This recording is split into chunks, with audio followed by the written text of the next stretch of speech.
In order to take control of students' minds to another level, the CCP has started to clean out all the libraries in high schools and in primary schools. More than 100,000 books have been removed with the excuse of them being illegal and inadequate, and they have even been burned. Scholars have pointed out that this is similar to the burning of books in the Cultural Revolution. Reuters reported that the Ministry of Education called on schools to carry out an inspection and cleaning program of books on October 15, 2019. At least 30 provinces have cleaned their libraries and removed hundreds of thousands of offending books. Some were even burned.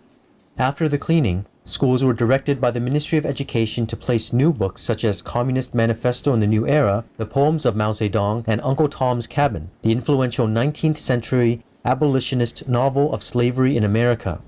One middle school teacher in a rural area told Reuters that a small group of staff were led by their librarian in an after-hours operation in late April to inspect and remove the books. Each night in sessions of up to 5 or 6 hours over 7 days, they flicked through thousands of titles, selected about 100 that met the guidelines issued by the local government and removed them, filing in a form to report their actions. Their school had removed traditional comic-like picture books called Lianhuanhua, or linked images, popular in China until the 1990s.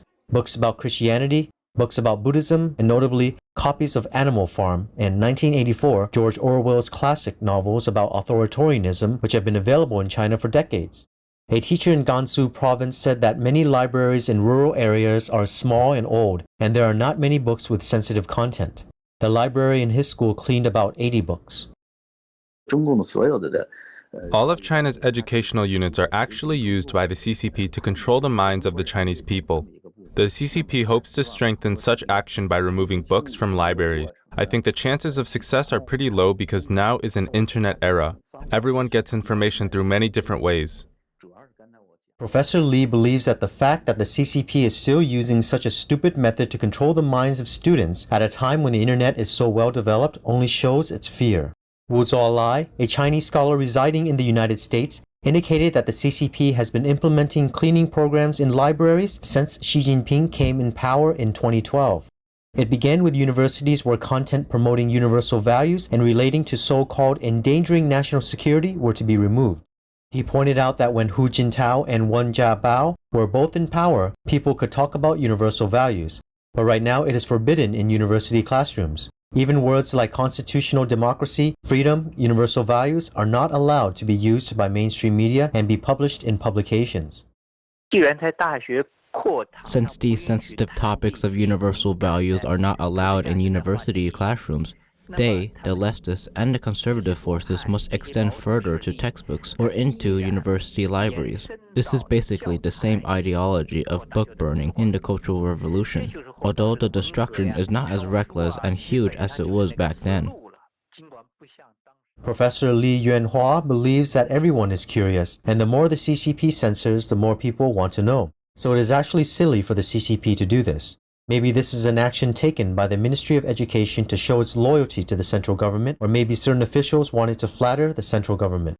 Recently, the Ministry of Education of China has also demanded that, starting from the new term in September this year, primary and secondary schools are required to adopt the revised teaching materials, especially textbooks on ideology and politics, language and history, and to strictly comply with the enforcement of the law.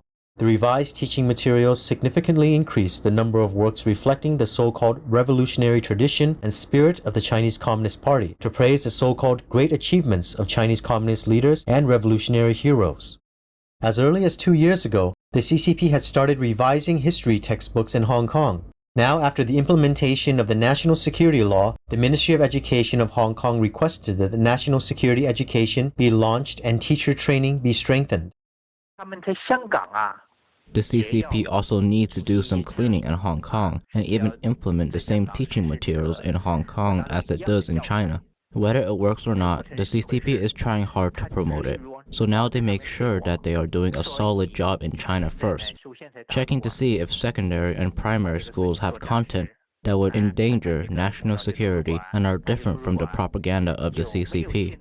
Wu believes that what the CCP is trying to accomplish is to control people's minds so that they are afraid to read, purchase, publish, research, give lectures, or teach content that it doesn't like and then form an ideology.